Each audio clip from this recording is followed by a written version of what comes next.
ఓం మహాగణాధిపతయే నమః. ఓం గురుభ్యో నమః. ఓం శ్రీమాత్రే నమః. పరమేశ్వర స్వరూపమైనటువంటి జ్యోతిష, వాస్తు మరియు ఇతర అనేకమైనటువంటి శాస్త్రములను మనకు అందించినటువంటి మహర్షులకి నమస్కారం.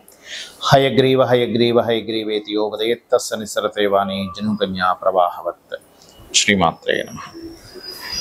మనం ఈరోజు ఆగస్టు మాసంలో ద్వాదశ లగ్నముల వారికి, లగ్నం తెలియని వారు రాసి చూసుకోవచ్చు, తప్పేం లేదు.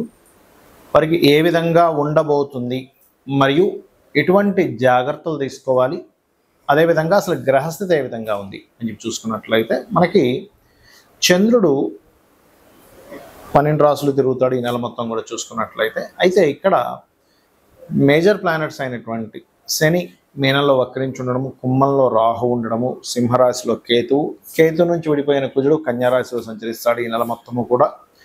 అదేవిధంగా శుక్రుడు గురువు కలిసి ఉంటారు ఎప్పటి వరకు? 21 ఆగస్టు వరకు. 21 ఆగస్టు రోజు కర్కాటకంలో మారుతున్నటువంటి శుక్రుడు. అలాగే రవి 17వ తేదీ ఆగస్టు వరకు కర్కాటకంలో ఉంది. దాని తర్వాత సింహరాశిలో ఉండేటువంటి కేతువుని కలుస్తున్నాడు. బుధుడు కూడా మనకి అదేవిధంగా మనకి కర్కాటక రాశిలో ఉండడం జరుగుతుంది. ఈ యొక్క గ్రహస్థితిని అనుసరించి ద్వాదశ లగ్నాల వారికి లేదా రాసుల వారికి ఏ విధంగా ఉండబోతుంది అనేటువంటి విషయాలు చెప్తుంది నేనైనప్పటికీ కూడా చెప్పేస్తుంది సాక్షాత్ లలిత అమ్మవారిగా భావిస్తూ ఎవరెవరికి ఏ విధంగా ఉండబోతుంది, ఏ జాగ్రత్తలు తీసుకోవాలనేటువంటి విషయాలు మనం ఇప్పుడు తెలుసుకుందాం. మకర లగ్నము, మకర రాశి. మకరం వారికి కనుక చూసుకున్నట్లయితే ధనాన్ని ఇచ్చేటువంటి గ్రహాలు 2 కూడా 6లో ఉన్నాయి కాబట్టి రుణ సంబంధమైనటువంటి ధనయోగం ఏర్పడనుంది. లోన్స్ కోసం చేసే ప్రయత్నం ఖచ్చితంగా ఫలిస్తుంది మీకు. అదేవిధంగా కొంత షార్ట్ జర్నీస్ కొన్ని విరమించుకుంటారు. అలాగే మీ యొక్క లగ్నం నుంచి 2వ స్థానంలో రాహు ఉంటూ శని యొక్క వక్రగతి అక్కడ ఉన్నందుకు ముఖ్యంగా 11, 12 తేదీలు మీ పార్ట్నర్స్కి కానీ లేకపోతే మీ జీవిత భాగస్వామి మూలంగా ఏదైనా ధన సంబంధించిన ట్రాన్సాక్షన్స్ చేసేటువంటి విషయాల్లో, ఎవరికైనా అప్పు ధనం ఇచ్చేటువంటి విషయాల్లో కొంత జాగ్రత్తగా ఉండండి. విదేశాల్లో ఉండే వారికి ట్రాన్స్ఫర్ చేసే విషయం ఇట్లాంటి ఏదైనా కొంత మోసం కానీ ధనపరమైన ఇబ్బంది కానీ చూపిస్తుంది. 13, 14 తేదీలు మాత్రం మీకు కాస్త వ్యాపారాల్లో లాభాలు ఇటువంటి యోగం అయితే చూపిస్తుంది. అలాగే కొంత ఆ సమయంలో కూడా ఏదైనా కమ్యూనికేట్ చేసేటప్పుడు, మాట ఇచ్చేటప్పుడు కొంత 13, 14 తేదీలు జాగ్రత్తగా ఉండండి. అదేవిధంగా ఇక్కడ గమనించుకున్నట్లయితే ఈ యొక్క మకరం వారికి 4వ అధిపతి ఎప్పుడైతే మీకు ఈ భాగ్యస్థానంలో కూర్చున్నాడో కొంచెం రైతులకి, రియల్ ఎస్టేట్ రంగాల వారికి అనుకూలమైనటువంటి వాతావరణం చూపిస్తుంది. ధనపరంగా అనుకూలతుంది. అదేవిధంగా ఎప్పటి నుంచో లోన్స్ కోసం చేసే ప్రయత్నం కూడా ఫలిస్తుంది. వివాహ సంబంధించిన నిర్ణయాలు ఈ నెలలో తీసుకోకపోవడమే మంచిది చెప్పాలంటే. కాకపోతే 21వ తేదీ తర్వాత శుక్రుడు ఎప్పుడైతే 7వ స్థానంలోకి వస్తాడో 21 తర్వాత నిర్ణయాలు తీసుకోవచ్చు. అదేవిధంగా కొంత తాతగారు ఆస్తికి సంబంధించిన విషయంలో ఏదైనా గవర్నమెంట్ రిలేటెడ్ దాంట్లో ఇరుక్కుపోయి కొంత ఇబ్బందులు పడుతూ ఉంటారు. గవర్నమెంట్ దాంట్లో పోయిందండి, మేము కొట్లాడుతున్నామని. అటువంటివి ఏమైనా అనుకూలమైనటువంటి వాతావరణం రానుంది. అలాగే మరొక విషయం ఏంటంటే ఉద్యోగ ప్రయత్నాలు కూడా, ఏమైనా కొత్త ఉద్యోగ ప్రయత్నాలు చేసేటువంటి వారికి 21వ తేదీని చాలా అనుకూలమైనటువంటి స్థితిగతులు చూపిస్తున్నాయి. అలాగే కొంతవరకు పార్ట్నర్స్ ద్వారా కొన్ని లాభాలు ఏర్పడతాయి. పార్ట్నర్షిప్స్ వల్ల పార్ట్నర్స్ ద్వారా. మరియు మీరు చేయవలసినటువంటి దేవతారాధన లలిత అమ్మవారి యొక్క ఆరాధన చేయండి, అనే విధాలు బాగుంటుంది. చాలామంది నన్ను అడుగుతున్న ప్రశ్న ఏమిటంటే, ఏమంటే మేము ఎన్నో పూజలు చేస్తున్నాము, ఎంతో అంటే ఇంకా భగవంతుల్లోనే పూర్తిగా లీనమైపోయి ఉంటున్నాము, కానీ మాకు ఎందుకు ఫలితాలు రావట్లేదు అని అంటూ ఉంటారు. దీనికి 2 విషయాలు ప్రధానంగా మీరు చూసుకోవాలి. ఒకటి, మీ యొక్క గ్రహస్థితి ఒక రకంగా ఉంటే దానికి ఆపోజిట్ వేలో మీరు ఏదైనా ప్రయత్నం చేస్తున్నారా? అంటే ఉదాహరణకి మీకు వ్యాపార యోగం ఉంది కంప్లీట్గా, మీరు ఉద్యోగంలోనే ఎదుగుదామని చూస్తున్నప్పుడు అది ఎదగనివ్వదు. ఎందుకంటే చింత చెట్టు కింద కూర్చొని మామిడి పళ్ళు రావట్లేదనో లేకపోతే సీతాఫలాలు రావట్లేదనో మనం ప్రయత్నం చేస్తూ ఉంటే అది రాదు. జీవితాంతం మీరు ఆ చింత చెట్టు కూర్చొని తపస్సు చేసినా సరే రాదు. ఎందుకంటే ఆ చెట్టు విత్తనం చింత చెట్టుది, మామిడి చెట్టుదో సీతాఫలం చెట్టుదో లేకపోతే ఇంకొక మరొక చెట్టుదో యాపిల్ పండు చెట్టుదో కాదు. మామిడి టెంక వేసి మామిడి చెట్టు కనుక వస్తే అప్పుడు ఆటోమేటిక్గా మామిడి పళ్ళు ఎలా వస్తాయి? మనం ఫలం ఒకటి ఉంటే మనం ఇంకోటి ఆశిస్తున్నాం. అది కొంతమందికి ఎలా అంటే ఉద్యోగ యోగాలు ఉంటే వ్యాపారం చేస్తుంటారు, వ్యాపార యోగం ఉంటే ఉద్యోగం చేస్తుంటారు. ఈ మార్గంలో ధన యోగం ఉంటే ఆ మార్గంలో వదిలేసి ఇంకో మార్గంలో ట్రై చేస్తూ ఉంటారు. అక్కడ దేవతని వాళ్ళు విపరీతంగా పూజలు చేస్తుంటారు. అక్కడ ఏంటంటే మనం అసలు ఫస్ట్ ఏ వేలో వెళ్తున్నామని తెలుసుకోకుండా చేసేది.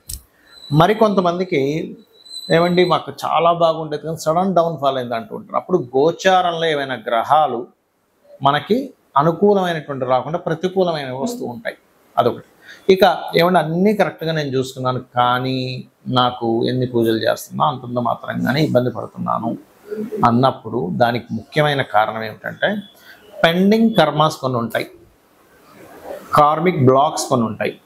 ఇప్పుడు చూడండి, పిల్లవాడు ఉదాహరణకి నేను స్కూల్కి వెళ్ళాను మొరాయిస్తూ ఉంటాడు, ఏడుస్తూ ఉంటాడు. అయినా తల్లిదండ్రులు ఏం చేస్తారు, ఎంత ఏడుస్తున్నా కానీ ఒక్కొక్కసారి ఎప్పుడైనా వెసులుబాటు ఇచ్చినా నువ్వు ఖచ్చితంగా నువ్వు వెళ్ళాల్సిందే, ఈ పరీక్ష నువ్వు ఈరోజు ఎగ్జామ్ ఉంది, ఈరోజు నువ్వు స్కూల్ మానడానికి వీల్లేదని ఖచ్చితంగా ఎంత ఏడుస్తున్నా తీసుకెళ్ళి స్కూల్లో దింపేసి వస్తారు. ఎందుకు? ఆ పిల్లవాడు కనుక స్కూల్కి వెళ్ళకపోతే ఎదగలేడు. అలాగే కొన్నిసార్లు ఏమవుతుందంటే మనం ఎన్నో జన్మల నుంచి దాన్ని పెండింగ్ పెట్టుకుంటూ వస్తాం. ఇప్పుడు కాదు నేను తర్వాత ఏదో రెమెడీ చేస్తూ కానీ ఒక్కొక్కసారి ఎలా ఉంటుందంటే మీరు ఇక్కడ ఇది అనుభవిస్తే కానీ మరొక గొప్ప జన్మల్లోకి మీరు వెళ్ళలేరు, తన దగ్గరికి తీసుకోవడం అనేటువంటిది జరగదు.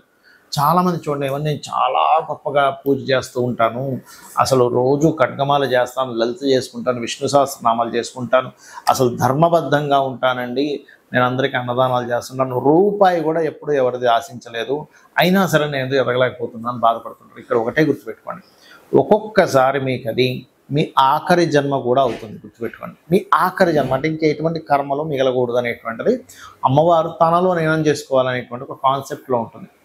అలా ఉన్నప్పుడు ఇంక మళ్ళీ కర్మలు పెండింగ్ ఉన్నాయనుకోండి, మళ్ళీ ఇంకో జన్మ ఎత్తాలి కదా. అంటే మీరు స్వచ్ఛంగా చేస్తున్నానండి, అయినా సరే నాకు ఎక్కడో ఏదో నేను అనుభవిస్తున్నాను అనుకున్నప్పుడు ఇది అనేటువంటి శాస్త్రంలో చెప్పబడింది, గుర్తుపెట్టుకోండి. అప్పుడు మీరు అర్థం చేసుకోవాలి, ఓహో నేను అమ్మవారిని చేస్తున్నాను, లేదా ఈశ్వరుని విష్ణువుని ఎవరినో ఒకరిని చేస్తున్నాను. కాకపోతే సొసైటీలో మనకి ఈ లౌకికమైనటువంటి ప్రపంచంలో పోటీ ప్రపంచంలో చూస్తేనేమో మనకేమో నార్మల్ బైక్ ఉంది, ఇంకో వ్యక్తికి అంత కారు ఉంది, ఏంటి ఇంతనే కష్టపడుతున్నా అలాగే ఉన్నాను. ఇక్కడ ఏంటంటే నీకు అంతర్గతంగా ఏదైతే నువ్వు భగవంతుణ్ణి ఎంతో మెప్పించి పూజ చేస్తున్నావో దాని అసలు ఫలం తనలో లీనమైపోవడం, ఈ జన్మ సంసార సంబంధించిన దాని నుంచి బయటపడడం. లేదంటే నేను కేవలం ధనం కోసమే చేస్తున్నాను, ఇస్తుంది అమ్మవారు, ఇవ్వదు అనేటువంటిది లేదు. ఎందుకంటే మనకు ఆదిశంకరాచార్యుల వారి యొక్క వృత్తాంతంలో కూడా అమ్మవారు లక్ష్మీదేవి ప్రత్యక్షమై పుణ్యాన్ని చూస్తుందట, ఎంత పుణ్యం ఉంది ఎంత పాపం ఉంది చూసి దాన్ని బట్టి ఇస్తుందట. అయితే అప్పుడు కూడా గురువు యొక్క అనుగ్రహం ఉంటే దేవతానుగ్రహం ఉన్నట్టే. కాబట్టి మీరు ఏం చేస్తారంటే చాలా స్పష్టంగా, అమ్మ నాకు అన్ని సంపదలు ఇచ్చావు, కొంచెం ధనపరంగా కూడా ఇబ్బంది ఉంది, కాబట్టి నీ యొక్క అనుగ్రహం కావాలి, నాకు మోక్షము కావాలి, ఇది కావాలని లలితా సహస్రనామాలు, ఎవరికైనా మొత్తం సహస్రనామాలు తెలియదు అనుకోండి, కేవలం ధనపరమైన ఇబ్బందే పడుతున్నాం, అప్పుల పరమైన ఇబ్బంది పడుతున్నాం అనుకున్నారు మీరు ఉదాహరణకి, అప్పుడు ఓం సంపత్కరీ సమారూఢ సింధుర వ్రజ సేవితాయే నమః, ఓం ధర్మాధ్యక్ష ధనాధ్యక్ష ధనధాన్య వివర్ధనియే నమః. అదేవిధంగా అప్పులు బాగా ఉన్నాయి, ఓం అపర్ణాయై నమః అనే నామస్మరణ చేయండి, అన్ని విధాలా మీకు బాగుంటుంది. అమ్మవారి అనుగ్రహం కూడా మీకు పరిపూర్ణంగా కలుగుతుంది. శ్రీమాత్రే నమః.